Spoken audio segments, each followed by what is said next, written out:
Have you had your campground attacked by police either here or somewhere else? Yes.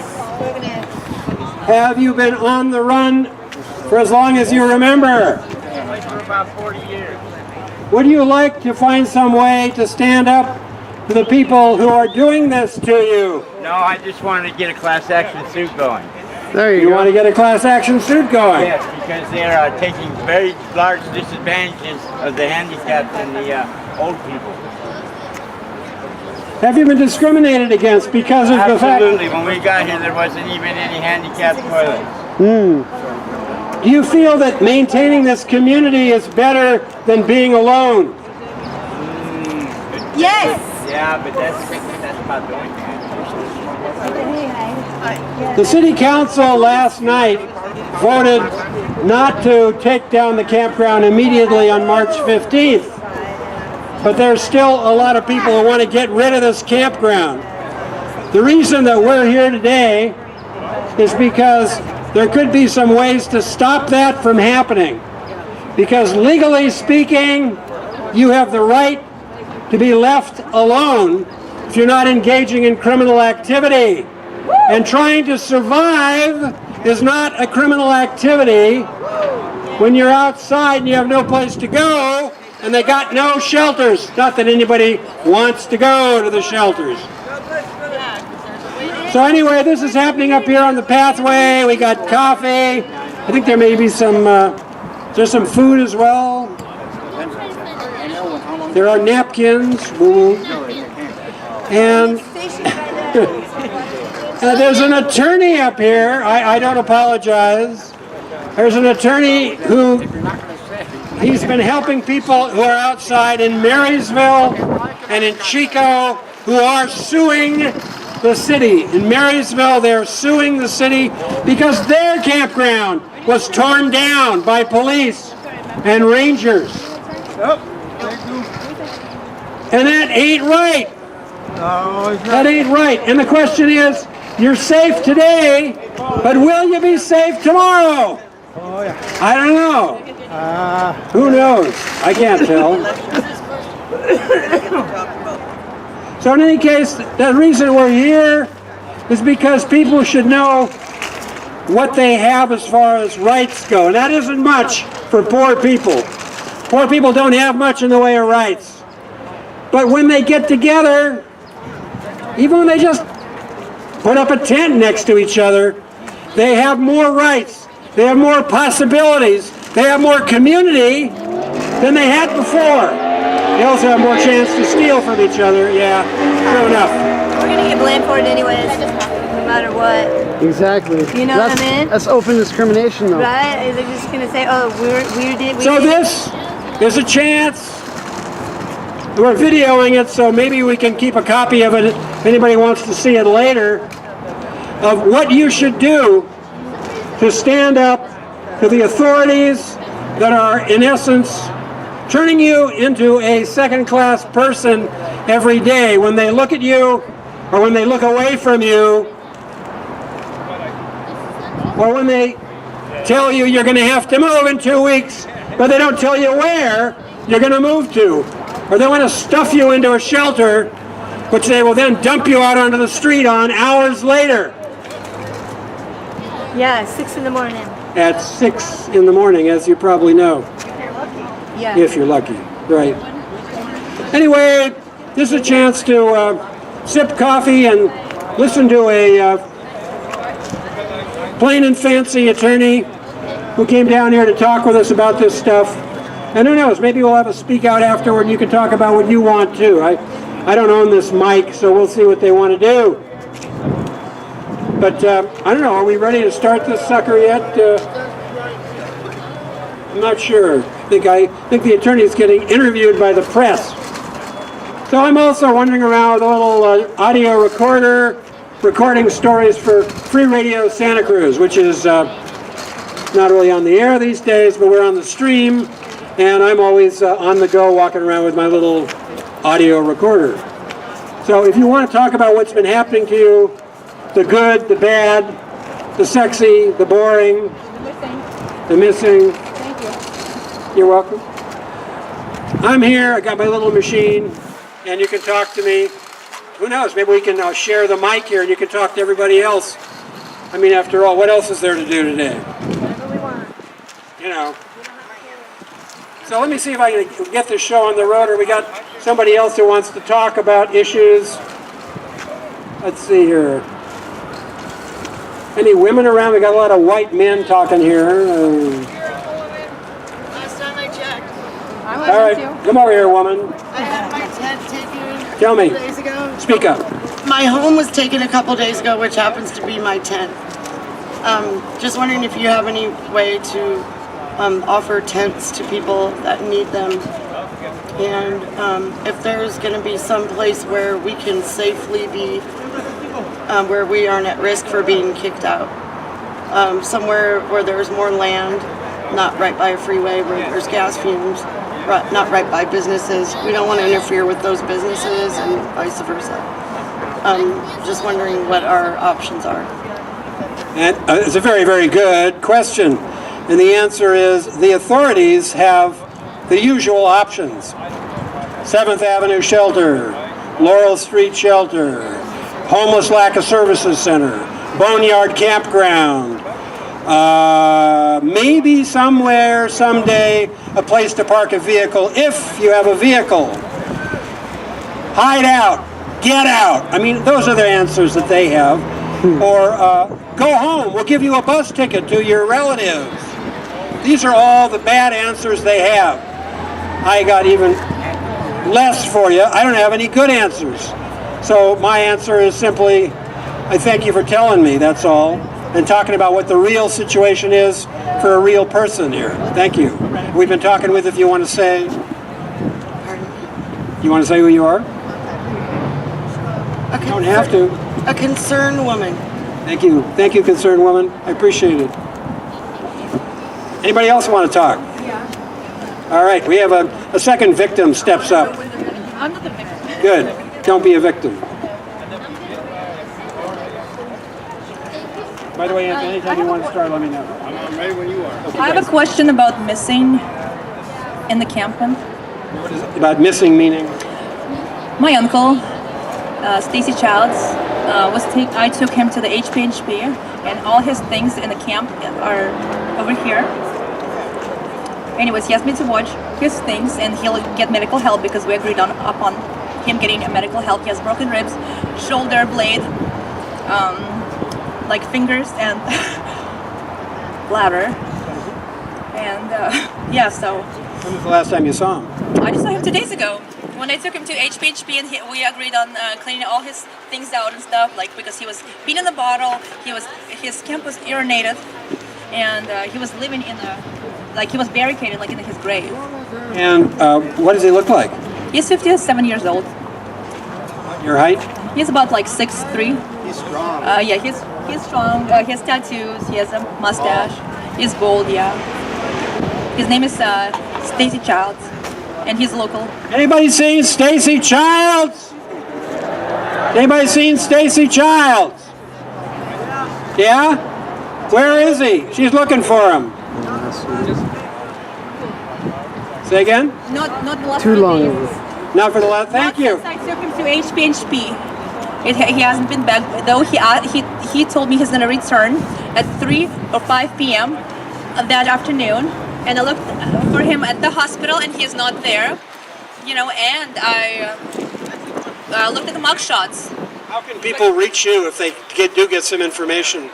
Well, my camp his camp that I'm watching is located in the camp city. Your name is?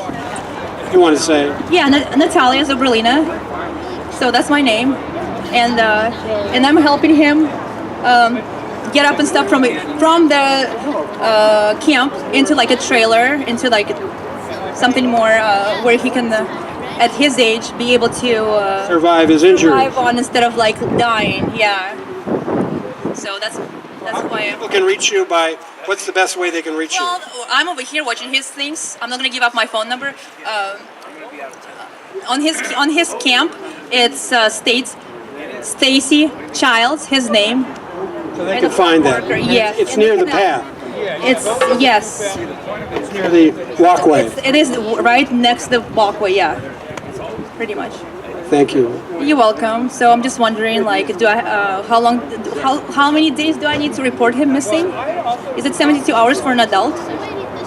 I don't know the official time. At 57 years old, because I feel like, just in case, I found him with his ribs broken, like I found him kind of like already in a bad shape, and I'm just worried about him actually. Have you tried to file a missing persons report? No, it's been only like about 60 hours. I'm waiting until 72 hours. There is a cop across the way. You can try asking them. I don't know. I wouldn't say they give you good advice necessarily or bad advice. I think by the law it's 72 hours, so I'll just wait till tomorrow to file him. Thank you. Okay. Thank you for Broadcasting. Yeah, for broadcasting. And yes, he's still missing, and he's still wanted. And yeah, his stuff is all his clothes, all his things that he had are still there, and I'm watching his camp. Thank you. Yeah. All right. So now comes the legal section of this particular afternoon. Hey, man. And that means Anthony Prince. Hi, Anthony. Hi, Robert. Anthony has come all the way from Berkeley as he hot foots it around the state to different homeless encampments. He represents he's the general counsel for the California. Okay.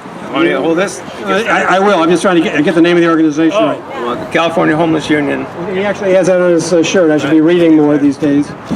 And he's going to talk to you about what can you do to defend your rights as a person who's outside, given the court's decisions recently, the Ninth Circuit Court's decision in Boise, stating that if you are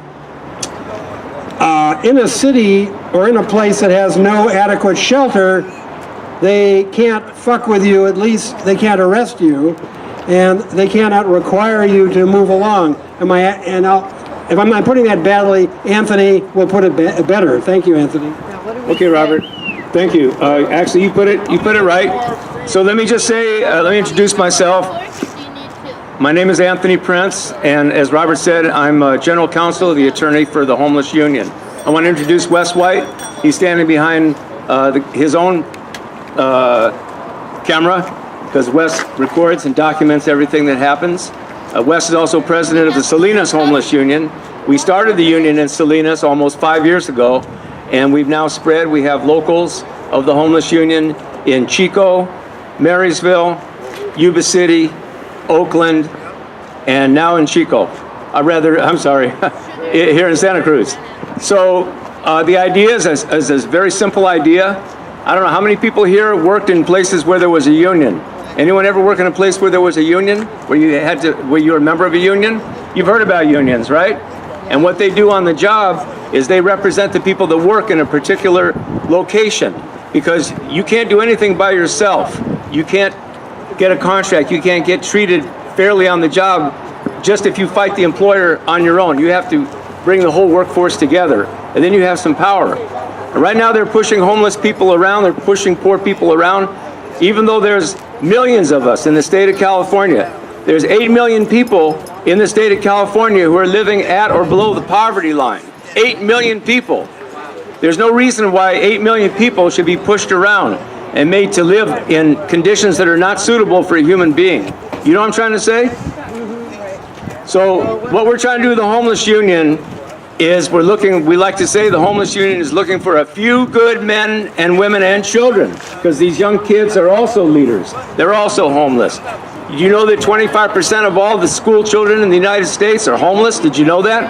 Yep. And that's true for this county, and it's true for Monterey County. It's true for the entire state of California.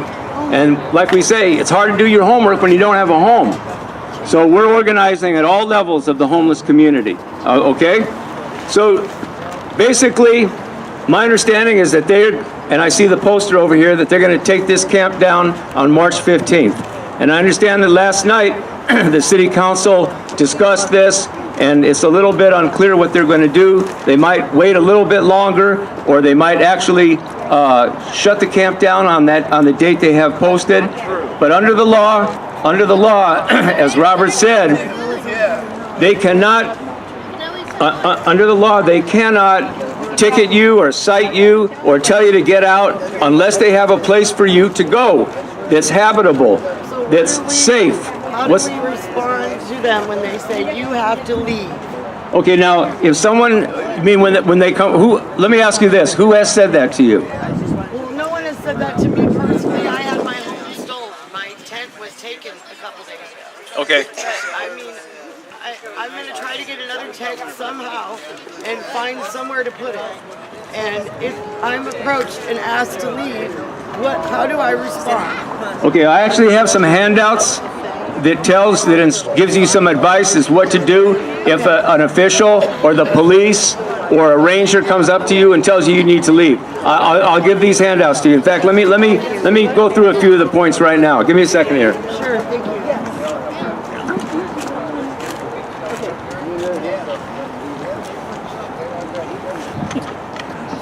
Okay. So the first thing that we would advise is if someone comes up to you and tells you that you have to get out, you should first of all get their name.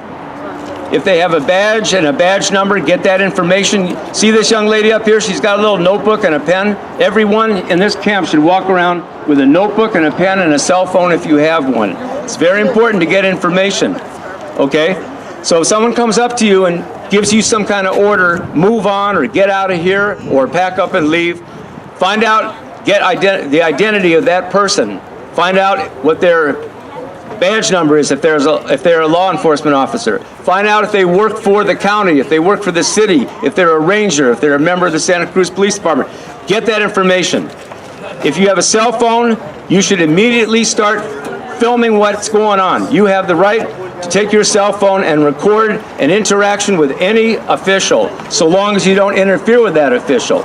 And that includes the police. If a policeman comes up to you and starts telling you, hey, you can't stay here, or you got to move, or, I'm going to take your things, or if you don't, I'm going to give you a ticket, I'm going to give you a citation, you have the right to stand right there and document the whole incident. I always suggest that you try to team up with someone.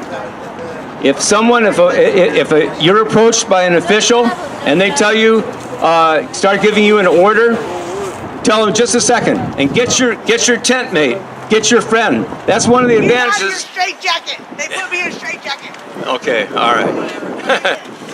That's one of the advantages of having a camp like this, is you guys are getting to know each other. This is a community, so take advantage of that and get a friend to stand with you. So there's a witness, and maybe the friend can hold the cell phone while you have the back and forth with the officer. Hey, brother, we're trying to do a little thing here. All right, so They refuse to give us their name and badge number. they are not supposed to refuse, but if they do, you're documenting that fact. You're making a record of that fact, and that officer could get in a lot of trouble if he doesn't identify himself or if he doesn't have his badge and his name clearly visible, okay?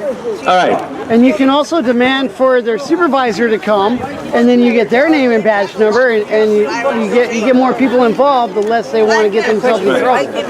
Hold on. We're going to do this in an organized way. All right, hang on. We're going to get your question in a minute. Did you finish, Wes? Yes. Well, let me repeat what Wes said so you guys can hear. What Wes was saying was that you can also ask for a supervisor. If you have an interaction with, say, a code enforcement officer or a ranger, say, just a minute, I want you to get your supervisor over here. And have them tell you that. What's that? And have that supervisor tell you the same thing that guy's telling Right, and make the supervisor repeat what the officer just told you. In many cases, they'll stop right there because they don't really want to get their supervisor over there. They say, okay, well, we'll talk to you later. But the main thing is you want witnesses, you want to get information, and you want to create a record of what happened. That's very important. Now, you need to tell them, if they tell you to move on, like what example you're talking about, they tell you, okay, you got to get out of here. You have to say, I don't have any place to go. What place do you have for me to go? Ask them that question. Get an answer from them. Didn't you also say they dropped that date? We no longer have to leave on that date? That's what the law is this. My understanding is that date is still up in the air. If I was you, if I was living in this community, I would assume that they very well might, on March 15th, just walk in here and start breaking up the camp. We've seen this happen in city after city. where they just show up one morning and start breaking the camp down. Now, my understanding is that they're talking about they won't do it until they have shelter space for everybody. But I think that it's better to be prepared for whatever might happen, and that means you guys got to get organized. You got to have a system where you are keeping yourselves informed, one another keeping yourselves informed. I live in Felton. Is it Valley's rules hold true for Felton also? What's that? The whole state, the whole district. I can't be Felton. Okay, this young lady is asking if it's true in Felton. Let me tell you something. It's true throughout the entire western states of the United States. There's a court called the Ninth Circuit Court of Appeals. They have jurisdiction over 9 western states, including the entire state of California. In the entire state of California, the law is this. The law is unless they have a suitable place for you to go, and which does not mean just get out of here. It means a suitable place for you to go, which they have to identify to you. They cannot kick you out of where you are. They cannot do that. And you need to tell them that. You need to first say, okay, wait a minute. Do you have a place for me to go? Where is it? What is it? Let me check to make sure that I can get in there. Give me the phone number. Let me make sure that it's available to me right now. Otherwise, and then you tell them, whether they're a code enforcement officer, police officer, you tell them, it's my understanding under the law, and we're going to write this stuff down for you guys and pass this information out to you guys. You tell them about Martin versus Boise. That's just a legal case, but you give them that information. You push back. Let me tell you something that happened the other day in Marysville. You guys know that it's been flooding. I know it's been flooding here. It's been flooding up in Marysville, and a lot of our members who live up on the river, on the Yuba River, they've been coming off the levees and off the river bottoms, and they went to one of our churches. They went to a church that's very supportive of the homeless union. And they had about 5 or 6 trailers and about 10 people that were camping because they were going to get flooded out if they didn't come to the church. So our union brought them to the church. So the police showed up at the church, and they walked into the parking lot and said, you guys all need to leave here. You're not supposed to be here. So the president of our Marysville local, and his name is Brian Brown, he told the police officers, that's not the law. The law is Martin versus Boise. You cannot chase us out of here unless you have a habitable place for us to go. So the cops said to him, oh, well, we'll see about that. And they walked around and went inside the church, and a few minutes later, the police got in their squad car and took off without arresting anybody and without kicking anybody out of that church parking lot. And that's the power of being able to know what your rights are and be able to cite to what the law is to protect yourselves. You know what I'm trying to say? I want to say I'm really happy to see this group here. This is a small group, but we're looking for serious people. We're looking for people like you guys, all right, who are leaders. I suggest that you guys form yourselves up as a committee here. Organize yourselves as a committee and think about filing your own lawsuit if that becomes necessary. You don't need a lawyer to file a lawsuit. We'll help you. We'll help you with your own lawsuit. We've had members of our union file suit against Yuba County and the city of Marysville, and their cases went forward in court. That's called pro se, when you don't have a lawyer but you represent yourself. How many of you guys have been to court for, you don't have to tell me what, but how many of you have been to court for one reason or another? All right. How many of you had lawyers? How many of you had lawyers? Not most of you did not. If you're charged with a criminal offense, you have the right to have a public defender. And if you're going to bring your own lawsuit or be charged with something, you can represent yourself and you can get a lawyer to help you represent yourself. So we can't supply lawyers, but we're going to train you guys, if you're willing to learn, how to file your own lawsuits and represent yourselves in court. You understand what I'm saying? You guys willing to do that? Are you willing to do that? It's not going to be easy. We're going to have classes. We're willing to come down. We have materials for you to read. We'll go through some exercises so you can learn. And when you actually write out the complaint, you guys can do it yourself. I want to show you something. Oh, I left it in the truck. I wanted to show you, that's all right. I wanted to show you an example where one of our members filed his own lawsuit, and he wrote it out by hand. And he put all the, you guys have seen what a lawsuit looks like with the name, the plaintiff, defendant, in the court, all that good stuff, right? He got himself some law books, and he trained himself on how to file these. What's that now? We didn't have any complaints. Well, what do you mean you didn't have any complaints? All right. Do you know what law book? All right. Okay. So, all right. So that's the first order of business, is to understand that the law is something, we do have some law on our side. We want to learn what that is, and we want to be able to file our own lawsuits and represent ourselves in court. We'll help you do it. But you got to become part of our movement here, because you can't do anything by yourself. You have to be part of a team. You have to be part of a group. That's why we call ourselves union. Okay, question. Do you know the name or category or what law book we need to refer to file our own lawsuit? I'm sorry, okay? Did I get you? As long as I don't go on Sorry. camera. You can go, first of all, you can go online, and if you have access to a computer, you can go online and you just look up how to file your own lawsuit in California. And it's not that difficult. But we'll go over this. We don't have time today. But if you guys are serious, and the people that organized this get-together today, we got about 8 or 9 people who signed up already on a sheet that I saw going around right here. Rabbi got this sheet right here. Pardon me? More than that. That's a very good and very important first start. That can become the committee, the plaintiffs' committee, right there. Okay. So what we'll do is we'll make sure you guys get some materials and a how to file your own lawsuit handbook. That's not hard to do, and we'll come down and we'll help you do it. Sit right there with you. But you guys got to be willing to do it and make the effort. So the other thing is that, where's Keith? So Keith McHenry over here, he put together a sheet, and we got to make sure everybody gets those sheets. Now, if they tell you that you have to go to some place, if they say, okay, well, you can go to this shelter, you can go to this place, Keith has a sheet where you fill it out. You call them up, you find out, are you full? Do you have room there? Or what are the rules there? You get all that information, okay? Because you don't want to go to some place where they're not going to treat you right, or they're going to kick you out with no valid reason. So he's going to have those for you guys. I have a question. Yeah. So, what if you don't want to go to the place that they offer you? Because that's what they were talking about last night at the city council. Oh, they look good. Well, I would say we hear this a lot, but people don't want to go to a place. But then the issue was, why not?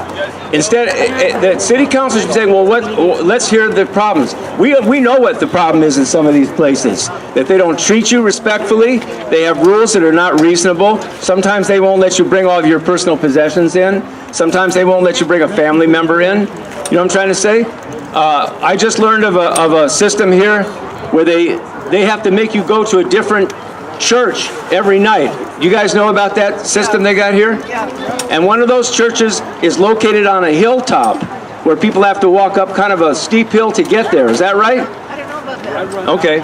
I was just informed about that. Oh, there's up on High Street. Yeah, I think that's it. Right. But see, that's a place that if you have a difficulty getting around, maybe you're older, you have a disability, that would be impossible for you to get there. Right. So that place is not available to you.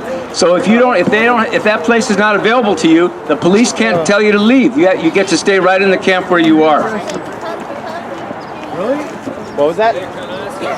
Yeah, question. Over here. When you said that they have to find a place for you to go, is that even just like you have to on the sidewalk? Here's what I'm just telling you what the law is. If you're camping on the levee and they come up to you and they say, hey, you can't be here, then they have to be able to have a place for you to go that's safe and habitable, okay? And if they don't, what's that? Jail doesn't count. Jail doesn't count. No. I'm trying to answer your question there. So if that happens, let's say, what's your name? Ryan. If they come up to you and say, okay, look, you got to get out of here. The first thing you have to get is who they are, get their identifying information. If they're police officers, get the name, badge number. If they're rangers, get all that information. All right? You have to ask them, well, if I have to leave here, where am I going to go? Tell me where I'm going to go. And I'm going to call that place now and see if they actually have room for me there right now. And you have the right to do that. And if they don't have room for you there, you get to stay right where you are and they can't tell you to leave. I have a question about that. Simple as that. What about a hotel voucher? I have What? a question about Somebody like myself that got her tent stolen. That was my home. Yeah. Do you know anything about a hotel voucher? I have nowhere to sleep. Did they give you a hotel voucher? No. Okay. All right. Do you have some place to go? No. Okay. Possibly my mom's, but she's in a retirement community and she can't really have. Okay. Yeah. All right. Well, you don't need to share your personal information too much. I would hope that someone here in the community will help this young lady out for the next few days. Someone here in the camp will help this young lady out for a few days. These kind of things are happening to everybody, and we're not going to be able to do anything about it until we organize, until we get our numbers together. Yeah. I have a question. Do we still have a right to remain silent when That's a good question. That's yeah. Okay. Because they distributed something different. That's a very good question. If the police, I'm sorry. All right. If the police come up to you, and they say, "What's your name?" You do have to give them your name, but you don't have to give them any other information. Just the name. It's the name. And the right to remain silent, right? Well, that's if you're in custody, but if you're not free to go, then they have to read you your rights. No, I'm just asking because we were distributing yesterday different kind of paper with all the questions that we're supposed to answer to the police. What was this now? We just got distributed like a handout. Okay. It's somewhere in my camp. I'll bring it out to you. But it's just something completely different from like having an ability of like right to remain silent. That's right. You're absolutely right. You don't have to tell them anything but your name. They're not entitled to have any other information but your name. Right? You might have to tell them that. Well, you might have to, but you don't. If you get a ticket and you don't want to Okay, get all right. arrested. Yeah, that's true. You don't have to tell them your name if you think by telling them your name that you'll get in some kind of trouble. That's right. If you might have a warrant out or something like that, if you think there might be a problem with saying your name, then you don't have to give them your names. I don't have to tell you my name. And if they tell you, They can take you. They can. If they tell you have to leave, you got to say, well, where am I going to go? Tell me right now. Because if you haven't got a place for me to go, I have the right to be right here. All right? Any other questions? Well, I think you guys need to spread the word, about what we're forming here. You guys are welcome. What's that? I just got here. Okay, well, we got some handouts. I'm going to give them to you right now. And I think what we'll probably do is set up a meeting where we can actually go into more detail about this, maybe for next week. All right? Pardon me? Okay, any other questions? All right, so I'm going to pass some of these things out now. All right, here you go. So, Laura and I, where's Laura? Laura and I got names and contacts. So if we contact you to come to an organizing meeting with Anthony, we're hoping obviously you're going to show up. Because if Anthony's nice enough to come down from Berkeley, we don't want to disappoint him. So that's that. I would also, and I would be glad to give the phone to my colleague Robert, because he's probably going to disagree with me a little bit. I would like to clarify what happened last night. The city council, by a majority of 4-3, voted to rescind the motion that had been made that people at the Ross camp would have to leave by March 15th. That was a vote of 4-3. The reason I'm telling you that was it's important to give respect to the 4 councilmen who voted that way. Drew Clover, Chris Crone, Sandy Brown, and Justin Cummings. I'm blocking on the 4th one. So that happened. Then later on, towards the end, they discussed, and I want Robert to clarify this, they discussed the fact that they had been in dialogue with the county over the previous decision for people to have to move. So, however, they did not rescind the motion that they had made that people would not have to move. So, as far as I understand it, a motion was made and it was passed by 4 progressive councilmen, thanks to them. You want to add something? I think that there are some folks in the campground who are trying to form a kind of a committee to chat with the merchants nearby and other residents in order to form I'm talking about a council that was, I think they're around here, a couple of them. And if you want to add your name to this list, you want to be contacted to know when the next time we're coming is, if you want to know who you could get together with to discuss these issues. I mean, what I'd really like to see here is people getting together to form some kind of representation so they can say, hey, we got a group that's going to work on issues. You know, the city with its handouts that it gives here and there is fine, but we're independent here. We are trying to live our lives here. We're trying to survive here, and this is how we do it, by getting in connection with each other. That's the way you do it, because alone, you have your own strength, but together, you have more than the strength of each individual alone. It's like the fingers and the fist. The finger is weak, the fist is stronger. So I also took over the mic for the moment to actually present to the group here a committee that is working on some of these issues now, but I don't see them around, so I'm going to have to go funnel on that one. You want to say something else, Phil? Okay. Anthony, anything else you want to say? Anthony Prince! Anthony Prince! He's preoccupied. Well, anything else you want to say? Anything else would you like to say? No, just, yeah. Okay, so it seems like we got about a dozen people that signed up to learn more about how you can how you can represent yourself in court, maybe file your own lawsuit. Here, make sure these people get these right here. Pass those out.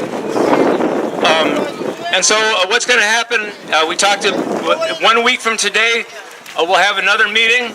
In between now and then, read what I'm handing out to you. In between now and then, we'll get in touch with all you guys. We'll try to find a place where you can sit down around a table and actually study this stuff and put together what we need to put together, okay? Did you sign up on the paper? I will. Okay, you got to see who's got the sign-up sheet.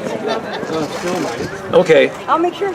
Okay, what's your name, dear? Desiree. Desiree. You stay here in this camp? Okay. So, Desiree, did you want to talk to the group here about what your group wants to do, what the three of you want to do? We want to make sure that we get our bathrooms cleaned daily, you know, because it's a big thing. Crystal over here does all the garbage, you know, but we want some respect. That's what we would like, you know. People go by and they drive by and they yell at us and call us names, and they don't even know us, you know. And they do this constantly, even in the middle of the night when we're trying to sleep. So. How long have you lived here, Desiree? About a few months, a couple months, yeah.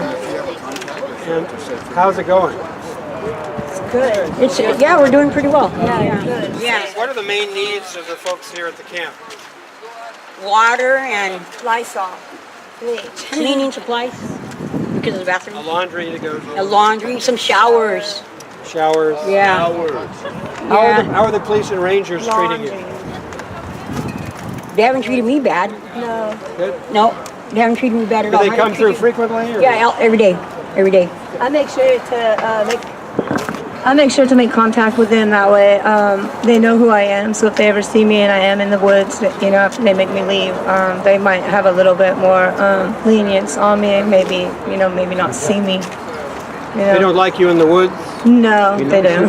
They give you a legal place? I don't like in the woods. It's not safe for me. And I told city council too. I said, you know, I just wanted to thank you guys for giving me a safe place to stay, you know, and we are a community, all of us together. And and I think of all these people as my family, and they take care of me and make sure that I'm safe. And if anything were to happen to me, I got a lot of people that would have my back. The other day I was going to do laundry, and I had a lot of it because everything got soaking wet, my blankets and everything. So I took a shopping cart down to the laundromat, and on my way, there's a guy in spandex on a bike, professional guy, looks like probably a DA or something, and he was cussing at me in profanities, jumped off his bike and pushed my shopping cart over and threw all my clothes everywhere and proceeded profanities in my face. And the police naturally arrested that man. Oh yeah, no, absolutely not. It took all of me to not do or say anything to that man. It's my word against his, and I'm gonna go to jail. But and then he proceeded to get back on his bike and go down under the Water Street Bridge and curse at somebody else and spit in their face. And he's a very professional guy. I'm sure he rides his trail every day, And what does he look like? He's a white guy. I can't really remember exactly, but I guarantee you, if I ever seen him again, I'll know exactly who that guy is. You have a phone you carry with you? Yeah, but it's always dead, I don't ever have anywhere to charge it, and a little charging station or something. Yeah, so when I told City Council, I said, a lot of people are claiming to be scared of us when it's not even us that to be scared of. It's like I'm more scared, and it made me feel so violated. Like I still am not over it. Like I've never been treated like so badly in my life, and I'm not. I don't know. It took all of me to not do anything, and it was my word against his, and he really made me feel like of nothing, and I'm actually scared to run into him again, and he's a normal guy. He looks like, every day. Yeah, very well. I mean, he looks like, he has expensive bike, like in spandex, he's got the gear, the helmet and all that, and yeah, so it's people like that I worry about, and the people that drive by on the freeways and have no respect for us at all, they don't know if we have jobs or not, some people out here do have jobs, and I did the job thing and the house thing and $1,100 rent, and then water, then cable, then trash, then diapers, then food, then gas, then phone, then insurance, then, so it got hard, and so I've made a choice to delete all those bills, and this is just a safe place for me, I think. So you two, maybe you three, because you're not a member of the camp, are you? I'm not a member of the camp, but I like to help organize stuff. But you two are. She's my closest friend for many years. And your name is? Desiree Quintero. And you are? Crystal Olson. How can people in the camp reach you if they want to talk to you about things that are happening that they think you need to know about? All they gotta do is come to our tent. You have a... Anytime. There's not a time, anytime. Do people know where your tent is? Oh, they know where our tents are. I don't know where your tent is. Right, just ask. It's the big brown one next to the big trees. Yeah, and I'm right next to the highest one right there, the brown one. You'll always see right me. there, right. I'm always picking up garbage. Right below those trees, right there, the big brown top. That tree there? Yeah, no, the big ones the over big there, one the big trees. We're all right there. So we look for Desiree and Crystal. We would like to be the Ross Camp Council. Yes. Right now, we're trying to set people up to be part of a Ross Camp Council. Ross side. It's helpful for the community and for different organizations to have go-to people here at the camp specifically to voice concerns, to help us address issues. So far we have 2 members of the Ross Camp Council, 3 members, Mike, Desiree, and Crystal. And if anybody else would like to be on the Ross Camp Council and help us to, solve some issues here, get you guys resources, you are our voice when we talk to the city council, we need your help. So if you want to come up and express the will to join the Ross Camp Council, now is a really good time to do that. Can I ask you a question? So what exactly, how is the council set up? Who's behind it? It's going to be Desiree and Crystal and Mike. People who live in the camp. I kind of just started to set this up today. They have phone numbers. They have ideas. Drugs are illegal. If they were, they would sell them they wouldn't sell them at the pharmacy. I have a request, like maybe we could, or I don't know if there is available for us, some kind of resource worker. you know, so that we can, because there's resources out there for us and we're not using them or we don't know about them, and they're just put to the side. And if we had a resource worker to be able to go to help us maybe find, you know, the resources, you know. We need you guys to be a direct counsel, because if we have you guys as a direct counsel and we have resource workers, what we can do as a team is put them directly in contact with you. And instead of just wandering around, you know, looking for people to help or something, we can just put them in direct contact. I'm not homeless. The earth is my home. Anybody else want to be on the Ross Camp Council? Come on up.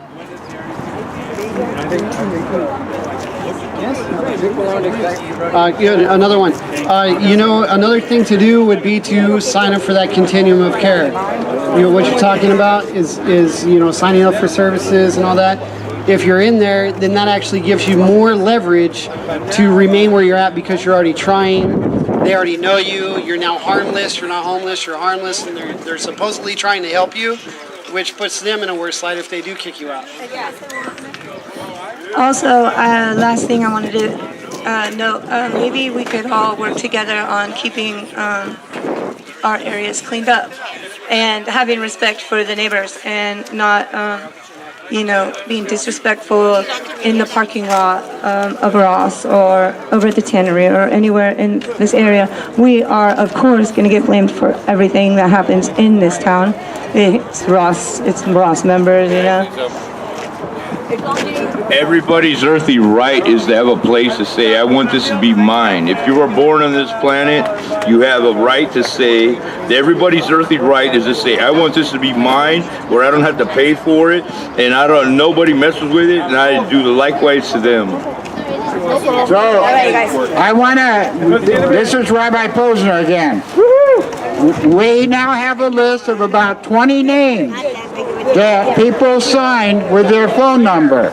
We are going to have a meeting with Anthony next Wednesday, 2 o'clock, at the Recreation Hall at El Rio Mobile Home Park on Pacific, which is about a 10-minute walk from here. We will call you to confirm this, but those of you who have ears right now are hearing us make the announcement that if you signed Laura Tucker's and my list of wanting to participate in a class action suit, Anthony is coming down from Berkeley to meet with us next Wednesday, 2 o'clock at El Rio Mobile Home Park, the Recreation Hall. Thank you. I'm sure. Hey, another thing to do would be to register to vote. Okay, you get to put a physical address as well as a mailing address, and you make yourself a person still. ID, of course, stupid shit, but still, you kind of need these things. These are weapons that you can use as a piece of paper. That's how they identify you, and to be able to be recognized on a federal level and county level is what you really need, is to be a person identified, because in that way you're harmless, not homeless, and they'll actually be obligated to take care of you better. If they do, if you register and you put the Ross Street encampment, this has your physical address and whatever as a mailing address. That physical address, if they kick you out of there, then you re-register to vote in the new place, and you're actually creating a tracking system to tell the feds that the city and county are picking on you, and that's what it's for.